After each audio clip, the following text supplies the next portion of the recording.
आज है मेरा जन्मदिन।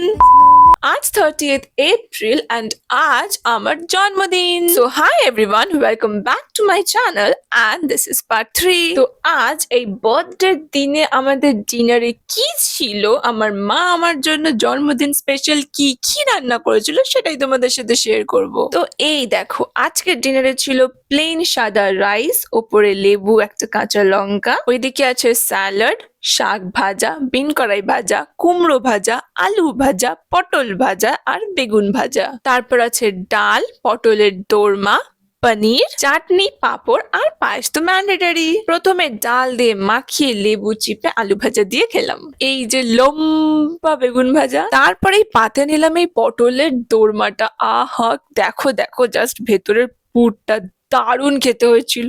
রেসিপিটা লাগলে বলো, একবার ট্রাই করে দেখলে না বারবার খেতে ইচ্ছা করবে। ভালো করে মাখিয়ে মুখে দিলাম, আহা সে কি স্বাদ, এই স্বাদের ভাগ হবে না। তারপরে পাতে নিলাম পনির, পনিরটাতে মা হালকা কসুরি মেথি দিয়েছিল, দারুণ খেতে হয়েছিল। আর আজকের পনিরটাও বেশ ভালো, ফ্রেশ আর নরম ছিল একদম। তো প্লেট পুরো পরিষ্কার করে খেয়ে আজকের খাওয়া শেষ করলাম এই কমলাভোগ দিয়ে। সেদিন আর পায়েস শেষ করার মতো পেটে আর একদম জায়গা ছিল না, তো পরের দিন পায়েস খেয়েছিলাম। তো দ্যাটস ইট, বাই।